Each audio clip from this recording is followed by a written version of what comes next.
ومن يضلله فلا هادي له ونشهد أن لا إله إلا الله وحده لا شريك له ونشهد أن سيدنا ونبينا ومولانا محمدا عبده ورسوله أرسل الله تعالى بالحق بشيرا ونذيرا وداعيا إلى الله بإذنه وسراجا منيرا. أما بعد، فقد قال الله تعالى في القرآن المجيد والفرقان الحميد: فأعوذ بالله من الشيطان الرجيم، بسم الله الرحمن الرحيم. يريدون ليطفئوا نور الله بأفواههم والله متم نوره ولو كره الكافرون. صدق الله مولانا العظيم وصدق رسوله النبي الأمين الكريم. وقال تبارك وتعالى في عظمة حبيبه الكريم: إن الله وملائكته يصلون على النبي يا أيها الذين آمنوا صلوا عليه وسلموا تسليما. اللهم صل على سيدنا شفيعنا حبيبنا جد الحسن والحسين وعلى آله وصحبه وبارك وسلم. اللهم صل وسلم وبارك على حال محمد وعلى آل محمد. حاضرین ناظرین، بزرگوں، دوستوں، نوجوانوں، السلام علیکم ورحمۃ اللہ تعالی وبرکاتہ. عزیزو،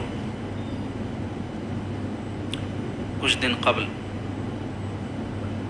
ہمارے شہر کے ایک ملعون اور بدبخت شخص نے ہمارے آقا و مولا رحمت دو جہاں منی سے بے کساں سیدنا و مولانا محمد رسول اللہ صلی اللہ علیہ وسلم کی شان اقدس میں گستاخی کی، اور اس کی اس حرکت کے بعد مسلمانوں میں غیظ و غضب و ناراضگی دیکھی گئی، اور نتیجتاً احتجاج اور جو بھی اقدام قانونی طور پہ، جمہوری طور پہ مسلمان کر سکتے تھے انہوں نے کیا، جس کے نتیجے میں اس بدبخت کو گرفتار کیا گیا، اور قانون کے مطابق جو بھی کارروائی اس پر کی جانی چاہیے وہ کی جا رہی ہے. اس حوالے سے آج درس حدیث پاک میں کچھ باتیں میں آپ کے سامنے بیان کروں گا، اور جو حدیث شریف بھی آج آپ کے سامنے بیان ہوگی ہمارے درس حدیث میں، وہ ہم انشاءاللہ اپنے آقا و مولا کے جو اسماء پاک ہیں بزبان رسول پاک جو بیان ہوئے ہیں اس کو آپ کے سامنے بیان کریں گے. قبل اس کے کہ وہ حدیث پاک بیان ہو، جاننا چاہیے کہ حضور علیہ الصلاۃ والسلام کی محبت، حضور کا احترام، حضور کے ناموس کے لیے مر مٹنا ایک مسلمان کے لیے اس کے ایمان اور حب رسول کا عین تقاضا ہے.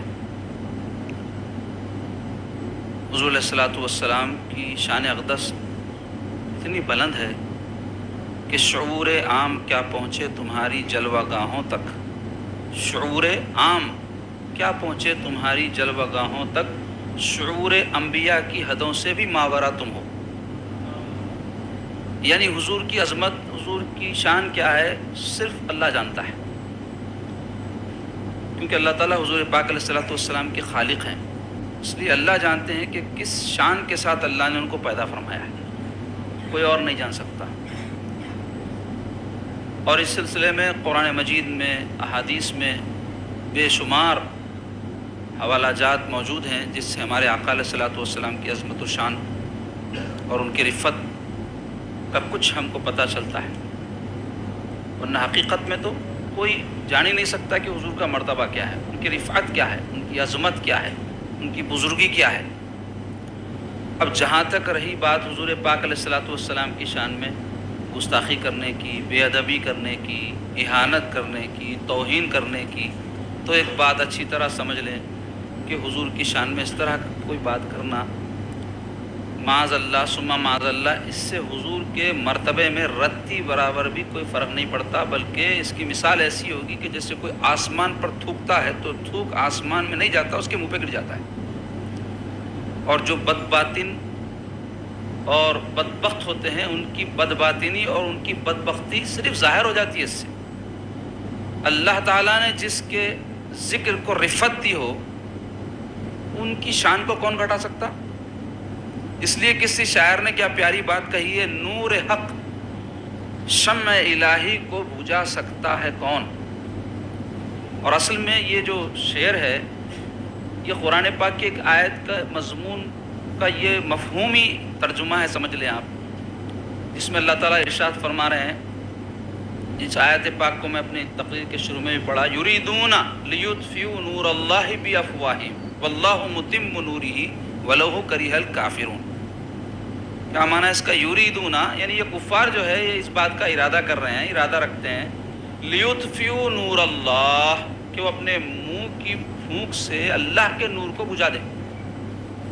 لیطفئوا نور اللہ بافواہہم، اپنے منہ سے ایسی پھونک مارے، یعنی کنایا ہے اس سے کہ یہ کوشش کر رہے ہیں کہ سرکار جو دین لے کر آئے ہیں، سرکار جو ہدایت لے کر آئے ہیں، اس کو جو ہے وہ مٹائیں، اس کو آگے بڑھنے نہ دیں۔ تو اللہ تعالیٰ فرما رہے ہیں یریدون لیطفئوا نور اللہ بافواہہم، یہ کفار چاہتے ہیں، اس بات کا ارادہ رکھتے ہیں کہ وہ اللہ کے نور کو اپنی پھونک سے بجھا دیں۔ واللہ متم نورہ، اللہ اپنے نور کو تمام کرنے والا ہے، پورا کرنے والا ہے۔ ولو کرہ الکافرون، اگرچہ کہ کافروں کو برا لگے، یعنی کسی کو برا لگتا ہے تو لگے، لیکن اللہ نے جو ارادہ فرمایا ہے کہ وہ اس نور کی تکمیل کرے گا وہ پورا ہو کر رہے گا۔ اور خدا کی قسم 1400 سال سے اس سلسلے میں کوششیں دشمنان اسلام، دشمنان رسول کی طرف سے جاری ہیں، لیکن آپ دیکھیں اللہ نے جیسے قرآن میں فرمایا هو الذی ارسل رسولہ بالہدی والدین الحق لیظہرہ علی الدین کلہ ولو کرہ المشرکون۔ اس آیت پاک سے قبل کی آیت کو میں عنوان تقریر بنایا، اور اس کے بعد یہ آیت ہے، اس میں اللہ تعالیٰ فرما رہے ہیں کہ کفار تو چاہتے ہیں کہ وہ اللہ کے نور کو اپنی پھونک سے بجھا دیں، اللہ اپنے نور کو پورا کر کے رہے گا۔ کیوں؟ اس لیے کہ هو الذی، اللہ کی ذات وہ ہے، هو الذی جو کیا کی ہے، ارسل رسولہ، جس نے بھیجا ہے اپنے رسول، بالہدا، ہدایت کے ساتھ، والدین الحق، اور سچے دین کے ساتھ۔ کیوں بھیجا؟ لیظہرہ علی الدین کلہ، کہ وہ غالب کر دے اپنے اس دین کو تمام ادیان پر، یظہرہ علی الدین کلہ ولو کرہ المشرکون، اگرچہ کہ مشرکین کو برا دکھے تو اللہ کو اس کی پرواہ نہیں۔ تو 1400 سال میں دین اسلام صرف بڑا ہے، سکڑا نہیں ہے، عظمت رسول اللہ میں اضافہ ہی ہوا ہے، ناموس رسالت میں زیادتی ہی ہوئی ہے۔ کیوں؟ اس لیے کہ شاعر کہتا ہے نور حق شمع الہی کو بجھا سکتا ہے کون؟ جس کا حامی ہو خدا، اس کو مٹا سکتا ہے کون؟ اللہ تعالیٰ نے جس بات کا ارادہ فرمایا ہے تو اس کا ارادہ ایسا ہے، انما امرہ اذا اراد شیئا ان یقول لہ کن فیکن۔ جب وہ کسی بات کا ارادہ کرتا ہے تو پھر کہتا ہے کہ ہو جا، بس وہ ہو جاتا ہے۔ اب یہ اور بات ہے کہ یہ عالم اسباب ہے، اس لیے ہر چیز یہاں سبب کے ساتھ ہوگی، ایسا نہیں کہ کھٹ سے ہو جائے، وہ چاہے تو کھٹ سے بھی ہو جائے۔ جس طرح کہ اس کائنات کو اس نے جب تخلیق فرمانے کا ارادہ کیا تو اس نے کہا کن، تو یہ دنیا بن گئی، لیکن بنی کیسے؟ 6 دن میں بنی۔ تو یہ تھے اسباب جو اللہ تبارک و تعالیٰ کے اس حکم کے تابع تھے۔ تو ایسے ہی یہ دین حق غالب ہو کر رہے گا، اور ساری دنیا میں آپ دیکھ لیں کہ دین اسلام کا ڈنکا بجا ہوا ہے، اور دشمن پریشان ہے کہ جیسی خدمت کے اس دین کے ماننے والوں کو کرنی چاہیے وہ ویسی نہیں کر پا رہے ہیں، تب بھی یہ دین دوسرے دینوں پر غالب ہے، دلائل کے اعتبار سے، اس کی خوبیوں کے اعتبار سے، اور اس دین کے جو سالار ہیں محمد رسول اللہ صلی اللہ علیہ وسلم، ان کی ذات گرامی ایسی ہے کہ جس کو ان سے محبت ہو جائے تو پھر وہ ان کا ہی ہو کے رہ جاتا ہے، اور ان سے محبت ہونا بھی یہ مقدر سے ہے، مقدر سے ہے کہ اللہ جس کو چاہتا ہے اپنے قریب کرے تو اس کے دل میں محمد رسول اللہ کی محبت ڈال دیتا ہے، اور اللہ چاہتا ہے جس کو اپنے در سے دور کر دے تو حضور پاک علیہ الصلوۃ والسلام کے دل سے اس کی محبت نکل جاتی ہے، یا محبت ہوتی ہی نہیں ہے، جس کے نتیجے میں وہ دنیا آخرت میں برباد ہو جائے گا۔ تو عزیزو، جاننا چاہیے کہ حضور علیہ الصلوۃ والسلام کی بڑی عظمت و شان ہے، ایک مسلمان کے دل میں تو یقیناً ہوتی ہے، اگر نہ ہو تو مسلمان ہی نہیں ہے، کیونکہ اسلام ہے کیا، مسلمان ہونا کیا ہے، حضور کو محبت کرنا اور حضور کو چاہنا ہے، اسلام ہے، ایمان ہے، حضور کی محبت دین ہے، حضور کی محبت ایمان ہے، حضور کی محبت ہی سب کچھ ہے اسلام کے اندر۔ حضور کی شخصیت مرکزی حیثیت رکھتی ہے. اگر حضور پاک علیہ الصلوۃ والسلام سے محبت نہ ہو، حضور سے چاہت نہ ہو، تو پھر یہ اگر دین پہ کوئی عمل بھی کر رہا ہے جیسے بہت سارے لوگ ہیں، بالکل محبت نہیں ہوگی، یہ تو نہیں کہہ سکتا میں حضور کی ان کے دل میں کیوں کرنا ہی ہے، تو پھر وہ مسلمان ہی نہیں. اب وہ تو اللہ جانے، وہ جانے کہ ان کے دل میں کتنی محبت ہے. لیکن کئی ایسے بھی ہیں کہ جیسی محبت ہونی چاہیے ویسی نہیں ہے. اور حق تو یہ ہے کہ ہم کو بھی جیسی محبت سرکار کی ہونی چاہیے ویسی نہیں ہے، کیونکہ محبت میں درجے ہیں. صحابہ کو جیسے حضور سے محبت تھی، دوسروں کو کہاں ہے؟ اولیاء اللہ کو جیسی حضور سے محبت تھی اور ہے ہم کو کہاں ہے؟ تو ایسی محبت میں درجے ہیں. تو ہم کو اب جو کچھ بھی ہوگی ہو سکتا ہے کسی اور کو اتنی نہ ہو. تو یہ جو محبت کا معاملہ ہے، یہ محبت ہی سے درجات ہیں دین میں، عمل کی صرف بنیاد پر نہیں ہے. محبت کے ساتھ جو عمل ہو وہ وزنی ہے، اور جو بغیر محبت کے عمل ہو اس کی حیثیت ایسی ہے پتوں کی طرح ہے. کبھی ایک جھونکا آئے نفاق کا تو وہ پورے پتے اڑ جاتے ہیں. اس واسطے محبت بہت وزنی چیز ہے، اور محبت ہی کی بنیاد پر تمام چیزیں اللہ تعالیٰ کے پاس جو ہے حیثیت رکھتی ہیں. اگر وہ نہ ہو، لاکھ کوئی عمل کر لے کام آنے والا نہیں. لیکن اس کا یہ مطلب نہیں کہ صرف محبت کا ہمارے زبان کے اوپر غوغا ہو، بلکہ حقیقت یہ ہے کہ محبت جب کسی سے ہوتی ہے تو اس کے تقاضے ہوتے ہیں. محبت اگر سچی کسی کے دل میں ہوتی ہے تو اس کے کچھ علامات ہوتی ہیں. تو حضور پاک علیہ الصلوۃ والسلام سے بھی محبت کی علامات ہیں. کیا ہے؟ حضور کی اتباع کریں گے، حضور کے حکم کو مانیں گے، حضور کی نافرمانی نہیں کریں گے. حضور سے محبت ہے تو اہل بیت سے محبت ہوگی، صحابہ سے محبت ہوگی، قرآن سے محبت ہوگی، نماز سے محبت ہوگی، دین سے محبت ہوگی. حضور نے جن جن سے محبت کرنے کا حکم دیا ان سب سے محبت ہوگی. حضور نے فرمایا ماں باپ سے محبت کرو، حضور نے فرمایا بیوی سے محبت کرو، حضور نے فرمایا شوہر سے بیوی محبت کرے، پڑوسیوں کو چاہو، ہر ایک کو چاہو. تو سچا اگر کوئی دیندار ہوتا ہے تو اس کے دل میں حضور کی محبت ہوتی ہے، اور حضور کی محبت جس کے دل میں ہوتی ہے ہر ایک شے سے اس کو محبت ہو جاتی ہے. محبت والا بن جاتا، وہ چاہت والا بن جاتا ہے. اس واسطے اولیاء اللہ کی زندگیاں اٹھا کے دیکھو، اہل محبت تھے، اہل دل تھے، اس واسطے کہ سرکار کی سچی محبت ان لوگوں کے دل میں تھی. تو عزیز و حضور علیہ الصلوۃ والسلام کی جو ذات گرامی ہے، حضور پاک صلی اللہ علیہ وسلم کی جو صفات عالیہ ہے، حضور پاک صلی اللہ علیہ وسلم کے جو اخلاق عظیمہ ہے، اس کی تفصیل اگر میں بیان کروں تو میری عمر کیا، یہ پوری دنیا کی جو عمر ہے کافی نہیں ہوگی. میں آج جو ہے آپ کے سامنے صرف حضور پاک علیہ الصلوۃ والسلام کی عظمت و شان کیسی بلند ہے اس سلسلے میں ایک حدیث پاک درس حدیث میں بیان کروں گا، جس میں میرے آقا کے صرف ناموں کا ذکر ہے، حضور کے اخلاق کا نہیں، حضور کے صفات کا نہیں، حضور کا جو مرتبہ اللہ کے پاس ہے اس کا تذکرہ نہیں. وہ تو بہت بڑی بڑی چیزیں ہیں. حضور کی اسماء پاک، نام، کسی کا پہلا جو انٹروڈکشن ہوتا ہے، تعارف ہوتا ہے، اس کے نام سے ہوتا ہے نا جی. تو حضور علیہ الصلوۃ والسلام کے نام پاک سے متعلق اسماء، بلکہ ایک نام نہیں، بعض اسماء پاک سے متعلق یہ حدیث پاک ہے. اس کو سنیں آپ، پھر اس کی جب تفصیل بیان کروں گا تو آپ کو اندازہ ہوگا کہ جن کے ناموں کی عظمت ہے ان کے صفات اور ذات کی کیا شان ہے. تو پہلے حدیث پاک کا عربی متن سماعت کریں، پھر انشاءاللہ ترجمہ و تشریح ہوگی. بسم اللہ الرحمن الرحیم. عن جبیر ابن مطعم رضی اللہ تعالی عنہ قال سمعت النبی صلی اللہ تعالی علیہ وآلہ وسلم یقول ان لی اسماء انا محمد وانا احمد وانا الماحی الذي يمحو الله به الكفر وانا الحاشر الذي يحشر الناس على قدمي وانا العاقب والعاقب الذي ليس بعده نبی. متفق علیہ. یعنی یہ حدیث متفق علیہ ہے، جس کے معنی ہوتے ہیں بخاری شریف اور مسلم شریف دونوں میں موجود ہیں. یعنی امام بخاری نے اور امام مسلم دونوں نے اس پر اتفاق کیا اس حدیث پاک پر. اور تو یہ حدیث پاک کا ترجمہ سنیے. حضرت سیدنا جبیر بن مطعم رضی اللہ تعالیٰ عنہ سے مروی ہے، سرکار کے صحابی ہیں. میں نے رسول اللہ صلی اللہ علیہ وسلم سے یہ سنا، وہ کہتے ہیں حضرت جبیر بن مطعم، میرے لیے اسماء ہیں، حضور فرماتے ہیں، یعنی میرے کئی نام ہیں. اسم کہتے ہیں ایک کو، اسماء کہتے ہیں ایک سے زیادہ کو. تو حضور فرماتے ہیں میرے کئی نام ہیں.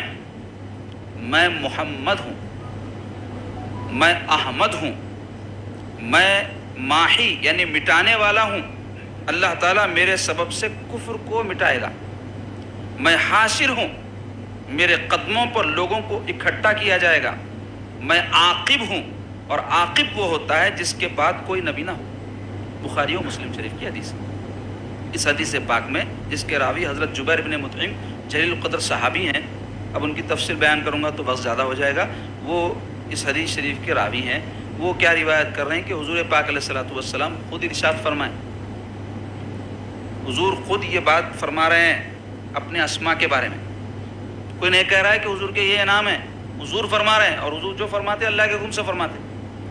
اللہ تعالیٰ حضور کو حکم دیا کہ اے نبی پاک اپنے ناموں کا ذکر فرمائیں، بتائیں لوگوں کو آپ کے یہ نام ہے جو ہم کو بتانے تھے، ہم نے قرآن میں بتا دیے، اب آپ بھی کچھ اپنی زبان پاک سے اپنے نام بتائیں.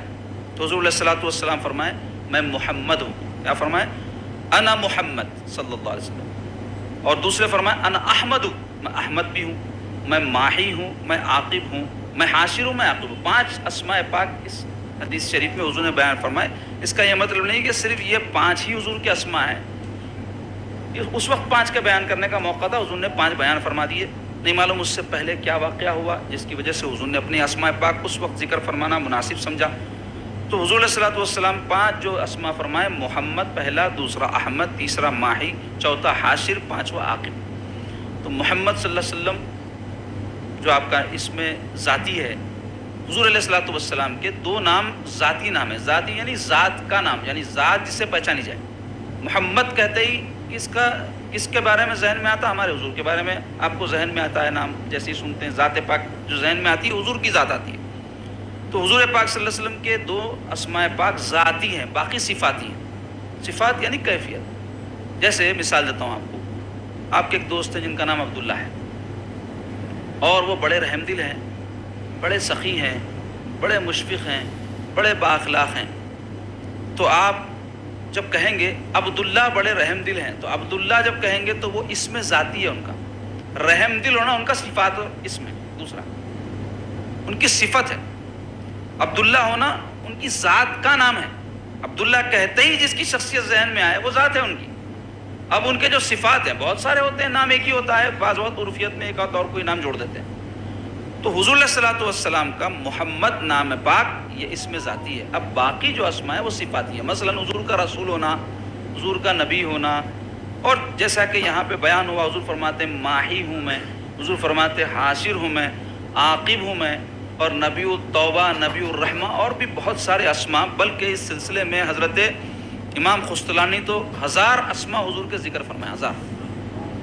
اور حضرت امام جلال الدین سیوطی رحمۃ اللہ علیہ نے 400 کے قریب اسماء ذکر فرمائے ہیں. اور حضرت عبدالحق محدث دہلوی رحمۃ اللہ علیہ جو ہندوستان میں سب سے پہلے علم حدیث کے لانے والے بزرگ ہیں، آج سے 400-500 سال پہلے کا ان کا زمانہ ہے. انہوں نے اپنی معرکۃ الآراء کتاب جس کا نام ہے مدارج النبوہ، اس میں حضور علیہ الصلوۃ والسلام کے 400 نام لکھے ہیں پورے. وہ کتاب اٹھا کے کوئی دیکھنا چاہتا ہے دیکھیں، 400 نام. اور 99 نام تو حضور کے مشہور ہیں، اور بہت سارے ایسے نام ہیں جو قرآن مجید میں اور احادیث میں آئے ہیں.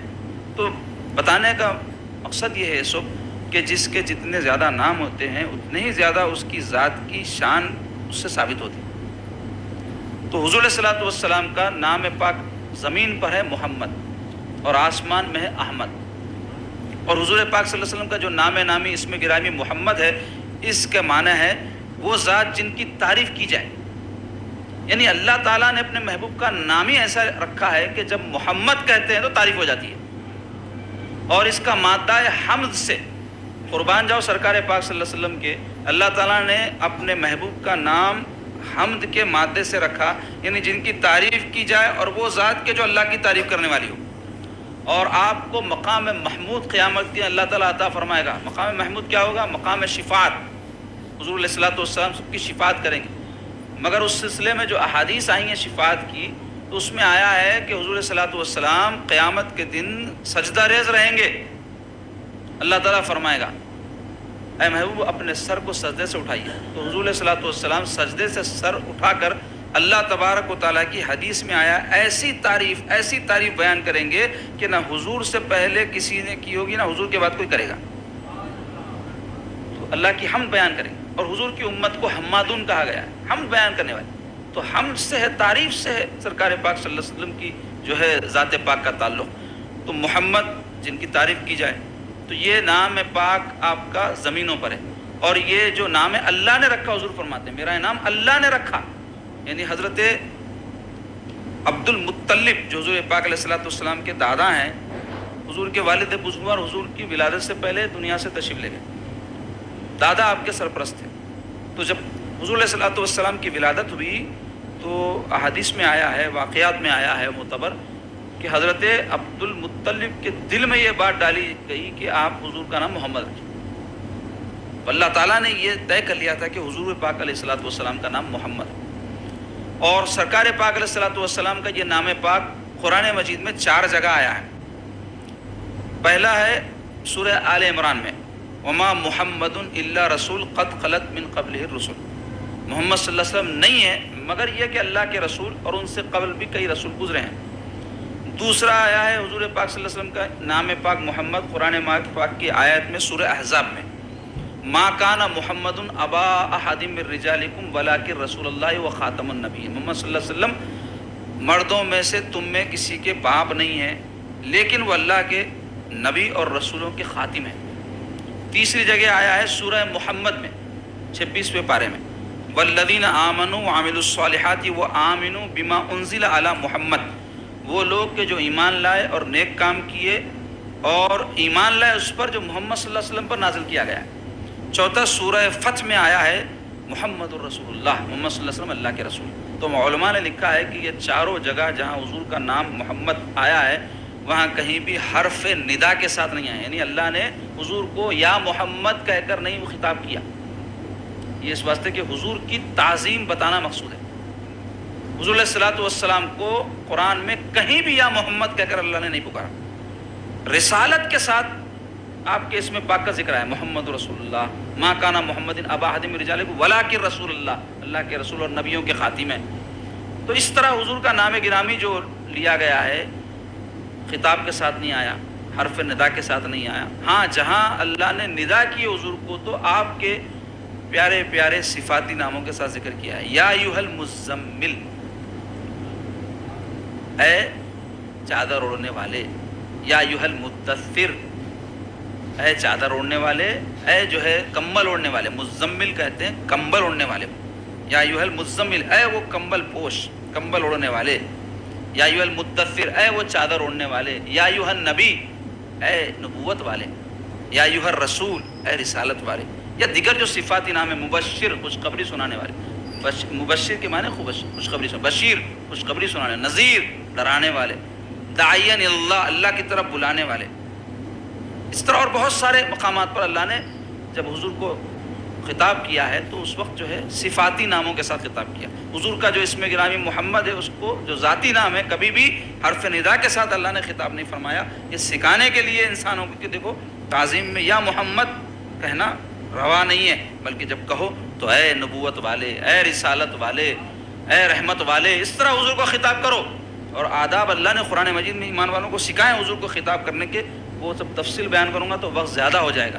تو بتانا مقصود یہ ہے، یہ اسم ذاتی 4 مقامات پر قرآن مجید میں آیا ہے سرکار پاک صلی اللہ علیہ وسلم کا، اور یہ اسم احمد یہ بھی اسم ذاتی ہے۔ زمین پر سرکار محمد ہے، آسمانوں میں احمد ہے حضور کا نام، اور احمد کا معنی ہے اللہ کی تعریف کرنے والا، بہت تعریف کرنے والا۔ محمد اور احمد یہ دونوں عربی زبان کے قاعدوں کے اعتبار سے مبالغہ کے سے گئے ہیں۔ مبالغہ یعنی کسی چیز میں بہت زیادتی کو کہتے ہیں۔ تو محمد کے معنی جس کی بہت بہت تعریف کی گئی ہو، اور احمد کا معنی جو بہت بہت اللہ کی تعریف کرنے والا ہو۔ تو اللہ تبارک و تعالی حضور کی تعریف کر رہا ہے اور حضور پاک صلی اللہ علیہ وسلم اللہ کی حمد کر رہے ہیں، یہ شان ہے حضور پاک علیہ الصلوۃ والسلام کی۔ تو قرآن مجید میں احمد جو حضور کا نام پاک ہے، اس میں ذاتی ہے آسمانوں میں، وہ ایک مرتبہ آیا ہے سورہ حشر میں حضرت عیسیٰ علیہ السلام کے حوالے سے، جو ارشاد فرمایا اپنی قوم کو، مبشرم برسول یاتی من بعد اسمہ احمد، اے بنی اسرائیل سنو میں تم کو خوشخبری دینے آیا ہوں ایک ایسے رسول کی جو میرے بعد آنے والے ہیں جن کا نام ہوگا احمد۔ تو احمد کا لفظ قرآن مجید میں ایک مرتبہ آیا۔ اس کے علاوہ تیسرا جو اسم پاک سرکار نے فرمایا کہ میں ماہی ہوں، تو ماہی کے معنی ہوتے ہیں میٹنے والا، کہتے ہیں نا ذہن سے محو ہو گیا مطلب مٹ گیا، تو ماہی میٹنے والا۔ تو سرکار پاک صلی اللہ علیہ وسلم کس معنی میں ماہی ہیں، میٹنے والے؟ کفر کو میٹنے والے ہیں۔ اب ہمارے موضوع کی بات میں آپ کے سامنے بیان کرتا ہوں، یہ ساری دنیا میں جو تلملاہٹ ہے اس واسطے ہے کہ حضور پاک علیہ الصلوۃ والسلام کفر کو میٹنے والے ہیں، تو لازمی بات ہے کہ جو حاملین کفر ہے ان کو تلملاہٹ تو ہوگی سرکار پاک صلی اللہ علیہ وسلم کے جو ہے ذات پاک سے، کہ ان کی ہستی اس سے مٹ رہی ہے، ان کے جو ہے بدکاریاں اس سے مٹتی ہے، ان کا کفر مٹ جاتا ہے، تو اس واسطے تلملاہٹ ہے ان کو، اس واسطے سرکار پاک صلی اللہ علیہ وسلم سے تکلیف ہے ان کو. تو حضور فرماتے ہیں ماہی ہوں، میٹنے والا ہوں. تو سرکار پاک صلی اللہ علیہ وسلم نے جو سلسلہ مکہ مکرمہ سے شروع کیا تھا محو کرنے کا کفر کو، پھر وہ سلسلہ مدینے پہنچا، پھر وہاں سے جب نکلا تو سارے عالم میں آج جو ہے اس صفت کا ظہور ہو رہا ہے میرے آقا کی، جہاں جہاں اسلام پہنچتا ہے وہاں کفر مٹ جاتا ہے. اور اللہ تعالیٰ کا اعلان ہے یہ قرآن مجید میں، وَالَّذِي أَرْسَلَ رَسُولَهُ بِالْهُدَىٰ وَالدِّينِ الْحَقِّ لِيُظْهِرَهُ عَلَى الدِّينِ كُلِّهِ وَلَوْ كَرِهَ الْمُشْرِكُونَ. اللہ کی ذات وہ ہے جس نے بھیجا اپنے رسول کو ہدایت کے ساتھ، دین حق کے ساتھ. کیوں بھیجا؟ لِيُظْهِرَهُ عَلَى الدِّينِ كُلِّهِ، کہ وہ تمام دینوں پر غالب آ جائے. وَلَوْ كَرِهَ الْمُشْرِكُونَ، اگرچہ کہ مشرکوں کو برا لگے، اللہ کو پرواہ نہیں ہے. اور چوتھا اس میں پاک ہے حاشر. حاشر کے معنی کیا ہے؟ جن کے قدموں میں حشر کیا جائے، یعنی قیامت کے دن سب سے پہلے سرکار پاک صلی اللہ علیہ وسلم اپنی قبر پاک سے باہر تشریف لائیں گے، اس کے بعد سب کا حشر ہوگا، اس کے بعد سب اٹھیں گے، سب سے پہلے اللہ کے حضور میں حضور پیش ہوں گے، اس کے بعد سب پیش ہوں گے. تو اس واسطے سب حضور کے پیچھے ہیں اس میں حشر میں، تو حضور کے قدموں میں سب کا حشر ہوگا. تو ایک آپ کا اس میں پاک حاشر ہے. اور پانچواں اس میں پاک عاقب ہے. عاقب کے معنی ہوتے ہیں تعاقب، پیچھے آنے والا، یعنی تمام انبیاء میں حضور سب سے پیچھے تشریف لائے، حضور کے بعد اب کوئی نبی اور رسول نہیں ہے. البتہ حضرت سیدنا عیسیٰ علیہ نبینا علیہ الصلوۃ والسلام تشریف لائیں گے، لیکن پہلے آ کے چلے گئے انہوں، تو آخر میں آنا شمار نہیں ہوگا. یہ آخر میں تو حضور یہاں ہے. اب حضرت عیسیٰ آ کے چلے گئے تھے، اب دوبارہ جب آئیں گے تو وہ نبی اور رسول بن کر اپنے دین کی دعوت دینے لوگوں کو نہیں آئیں گے، بلکہ حضور کے دین کی پیروی کرنے آئیں گے. تو حضور علیہ الصلوۃ والسلام عاقب یعنی خاتم النبیین ہیں. حضور پاک صلی اللہ علیہ وسلم آخر میں آنے والے ہیں تمام انبیاء میں. یہ شان ہے ہمارے آقا علیہ الصلوۃ والسلام کی. تو اس حدیث پاک کی روشنی میں حضور پاک علیہ الصلوۃ والسلام کے 5 اسماء پاک کا ذکر ہوا. تو اب جو اس میں محمد ہے عزیزو، سبحان اللہ، اس کی کیا شان ہے، اس کی کیا فضائل ہے، میں کیا بیان کروں آپ کے سامنے. سب سے پہلے تو ایک بات آپ کو آسانی سے سمجھنے کے لیے بولتا ہوں، حضور پاک صلی اللہ علیہ وسلم کے نام پاک محمد پر کوئی نقطہ نہیں ہے. تو علماء کہتے ہیں اللہ تعالیٰ کو یہ بات پسند نہیں آئی کہ حضور کے نام پر کوئی نقطہ بھی ہو، نقطہ بھی اللہ نے گوارا نہیں کیا. اور وہ نام پاک ایسا رکھا، علماء کہتے ہیں کہ جب ہم لفظ محمد زبان سے ادا کرتے ہیں، اتنی مٹھاس اس اسم پاک میں ہے کہ یہ جو دونوں ہونٹ ہے یہ آپس میں مل جاتے ہیں، ایک دوسرے کو چوم لیتے ہیں. محمد کہو آپ لوگ، دیکھو آپ کی دونوں ہونٹ مل جاتے ہیں. یعنی سرکار پاک صلی اللہ علیہ وسلم کی اسم کی برکت سے محبت ہی محبت ہے اس میں محمد میں، آپس میں جو ہے ہونٹ ایک دوسرے کو چوم لے رہے. اب اس کا مادہ جیسے میں نے کہا حمد سے ہے تعریف. تو حضور پاک علیہ الصلوۃ والسلام کی ذات پاک وہ ہے جس کے اندر اللہ نے صرف خوبیاں ہی خوبیاں رکھی ہیں. تو اب جس میں خوبیاں ہی خوبیاں ہوتی ہیں ان کی تعریف ہی تعریف ہوتی. اب لازمی بات ہے کہ جس کی تعریف ہی تعریف ہو تو جو چاہنے والا ہے وہ تو تعریف کرے گا. اب جس کو حسد ہو، تکلیف ہو، وہ تو برائی کرے گا. لیکن ایسی برائی کرنا اس کا ایسا ہے جیسے آسمان پر تھوکنا. اگر وہ آسمان پر تھوکتا ہے تو آسمان کا کچھ نہیں بگڑتا، تھوکنے والے کے منہ پر ہی تھوک گر جاتا. تو حضور پاک صلی اللہ علیہ وسلم کی شان میں کوئی گستاخی کرتا ہے، حضور کو کچھ برا بھلا کہتا ہے، تو اس سے حضور کی شان میں کوئی فرق نہیں آتا. تو جاننا چاہیے کہ حضور پاک صلی اللہ علیہ وسلم کا جو اسم پاک محمد ہے، اس کے بارے میں فضائل میں یہ آیا ہے اس کے کہ حدیث شریف میں آیا. اس کا مفہوم ہے کہ اگر کوئی بندہ اپنے بیٹے کا نام حضور کے نام اسم گرامی محمد پر رکھے، اس خیال سے کہ یہ پیارے نبی صلی اللہ علیہ وسلم کا نام محبت کی وجہ سے اور برکت کے لیے، تو قیامت کے دن وہ اور اس کا بیٹا جہنم میں نہیں جائیں گے. کیوں؟ اس لیے کہ بعض روایات میں آیا ہے کہ اگر کوئی محمد نام یا احمد نام اپنا رکھتا ہے تو اللہ تعالیٰ قیامت کے دن فرمائے گا، اے میرے بندے، تجھے اتنا پیارا نام رکھ کر گناہ کرتے ہوئے شرم نہیں آئی کہ مجھے تجھے جہنم میں اس نام کی وجہ سے ڈالنے کے لیے حیا محسوس ہو رہی ہے؟ تیرا نام محمد ہے، تیرا نام احمد ہے، کیسے میں تجھے جہنم میں ڈالوں؟ مجھے حیا آ رہی ہے. اور ایسا اچھا نام رکھ کے تو ایسے برے کام کرنے تجھے حیا نہیں آئی. تو معلوم یہ ہوا کہ وہ جہنم میں نہیں جائے گا جس کا نام احمد و محمد. لیکن شرط یہ ہے کہ اس کا عقیدہ درست ہو. اگر کوئی نام احمد رکھے، جیسے کئی بدبخت اپنا نام احمد رکھے، غلام تھے، وہ تو احمد نہیں تھے، غلام احمد تھے، لیکن چونکہ بدبخت تھے اور گمراہ تھے، کافر تھے، اس واسطے وہ کہتا جائیں گے جنت میں۔ ایمان ان کا صحیح ہو، اس کے ساتھ احمد و محمد ہو، عمل میں کوئی کوتاہی ہو جائے تو انشاءاللہ تعالیٰ اللہ ایسے بندے کو بخش دے گا، ہمارا یہ عقیدہ ہے۔ تو عزیزان گرامی، محمد نام کی بڑی برکتیں ہیں۔ اللہ تعالیٰ کا فرمان ہے جس کا نام آپ کے نام پر ہو میں اس کو جہنم میں نہیں ڈالوں گا۔ اور پھر اس کا احترام بھی ہمارے لیے ضروری ہے۔ کئی لوگ ہیں بچوں کا نام رکھتے محمد، احمد، اور حضور کے نام پر کوئی نام رکھتے، لیکن ارے تورے کے ساتھ مخاطب کرتے، نہیں کرنا، ویسے کس کو بھی نہیں کرنا۔ اب سرکار کا نام رکھ کے کرنا تو بہت بری بات ہے۔ اب وہ گستاخی کی نیت سے نہیں کرتے، اس واسطے کافر نہیں ہوتے، مگر برا تو ہے کہ کسی کو وہ نام رکھ کر برائی کے ساتھ پکارا جائے۔ احترام کرنا چاہیے، اور جو نام پاک کا احترام کرتے ہیں اللہ تبارک و تعالیٰ ان کے لیے رحمتیں رکھے ہیں، برکتیں رکھے ہیں۔ سرکار اپنے محبوب کے نام کی کوئی تعظیم کرے تو اللہ کیسے نہیں اس کے لیے برکتیں رکھیں گے، کیسے نہیں اس پر رحم فرمائیں گے۔ سلطان محمود بہت بڑے بادشاہ گزرے ہیں، بڑے نیک دل، خدا ترس بادشاہ تھے، متقی تھے۔ سرکار پاک صلی اللہ علیہ وسلم بے حد محبت تھی ان کو، بڑا احترام سرکار کا کرتے تھے۔ ان کے یہاں ان کا ایک خادم تھا، اس کا نام تھا محمد، تو وہ اس کو بڑے ادب و احترام کے ساتھ پکارتے تھے۔ اس کے باوجود کہ غلام تھا، خادم تھا، لیکن نام اس کا بڑا تھا تو بڑی تعظیم سے پکارتے تھے۔ ایک دن جو ہے اس کا نام جو محمد تھا وہ نہیں پکار کر اس کا اور ایک جو ہے اصل جو نام تھا، جیسے کسی کا ایک اصل نام ہوتا ہے، ایک عرفیت ہوتی ہے، تو اس کا اصل نام تھا تاج الدین، تو اس کو ایک دن تاج الدین پکارے۔ تو وہ شخص آیا، بادشاہ کے حکم کی تعمیل کر دیا، لیکن 2-3 دن غائب ہو گیا۔ تو بادشاہ اس کو بلوا بھیجائے کہ بھائی 3 دن سے کیوں نہیں آ رہا۔ جب حاضر خدمت ہوا تو آپ پوچھے اس سے کہ بھائی کیا بات ہے، تم 3 دن سے گول ہو گئے؟ تو کہنے لگا سرکار آپ ہمیشہ مجھے محمد محمد کہہ کر پکارتے تھے، میرے کو بڑا اچھا لگتا تھا، آپ تاج الدین کہے تو میرے کو ایسا خیال آیا شاید آپ ناراض ہیں مجھ سے، اس وجہ سے میرا جو نام آپ کو پسند ہے وہ نام نہیں لے کے دوسرا نام لیے۔ اب ہم کسی سے ناراض ہوئے تو کیا کرتے، پیار سے جو نام سے پکارتے وہ چھوڑ کے کوئی دوسرا نام پکارتے اس کو۔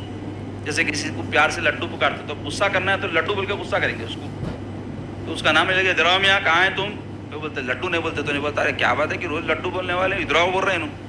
تو ناراضگی کا اظہار کرنا رہا تو کیا کرتے، پیار کا نام نہیں لیتے نا۔